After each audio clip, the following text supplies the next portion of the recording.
The Commanding Nation website says, the world of tomorrow is a strange one. But not only the world of tomorrow, all the bugs were strange. But I will start from the beginning. Today I will talk about the RTS game Commanding Nations, which started the early access at the end of September.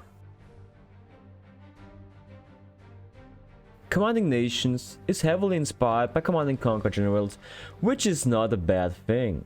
Generals, especially the add-on 0 Hour, was a very popular RTS game. The first Command & Conquer game after Westwood had to close their gates. But back to Commanding Nations. The title gives you the intention that the player has to choose a nation and then defend it and/or attack other nations. But it's not. The player can currently choose between two factions called the Han Corporation and Scavengers. Both factions had a story, but sadly you can't figure them out in-game. Only the website gives you the information about the story and the factions, and shows the player the faction logos. I'm sure this stuff will be added in any of the further updates, but I have to do my review on the version I played. And when we are already in the in-game topic, I will continue there. The main menu is very basic. It shows a static background with the buttons on the left side. Would be cool to get more life into it. Maybe a pre-scripted battle or a video of that to give the player a first impression what he can expect. Also possible would be a decent animation like Command & Conquer 3 has. The campaign is currently disabled, sadly. I would love to see how the developers from 7 Volt Games can tell the story of the game and for each faction. The plan is to add a third faction early next year too, called Raven. The logo of that faction reminds me a bit of the GDI. Whatever, I started a skirmish game on the map Goldhorn Island as Han Corporation. The loading times are okay, the loading bar always shows the finished state, and if your PC isn't an old potato, you can turn on the ultra graphic settings, which gives the buildings and units a better look. The HUD is decent and the radar is now working after the last update. Except for the rectangle that shows the screen selection is not quite in the right position, and the radar is always available until the player is low on power. And when the player is low on power, he can't queue up units because the cameos are disappearing. On low money they only turn red and you can't give an order to build.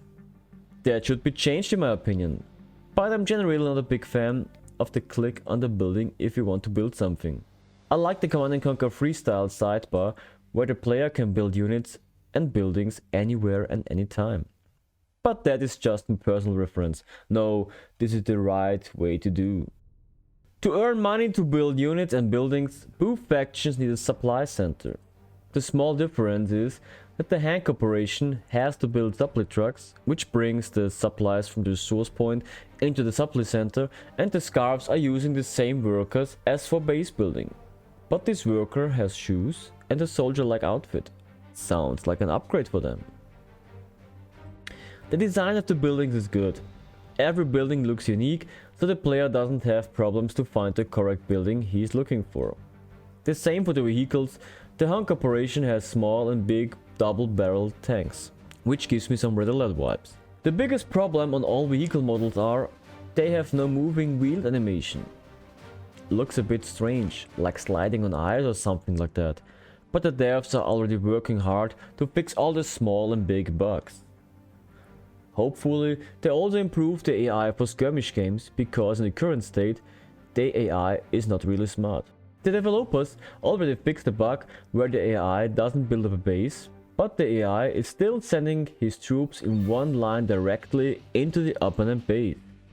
And the other bugs like non-shooting units or parking supply trucks are just the cherry on the cake. Time to talk about a positive thing. Creating and play an online game is working really well, except there is currently no possibility to chat with the other player. Can I recommend the game? If you had asked me right after the start of the early access, I would have said no. After the first update, however, it is more playable. And if the developers continue on this path, it can even be really good. but in my opinion, it would have been better to postpone the early access start in order to be able to eliminate the biggest bugs before release. For more information about Commanding Nations, please check out the website and the Discord. The links are in the description below. The developers are open for questions and bug reports, and they would love to hear from you. What is your opinion to Commanding Nations? Write it down in the comments. I would like to read what are you thinking. Thanks for watching this video. My name is MarkJFox and Battlefield Control offline.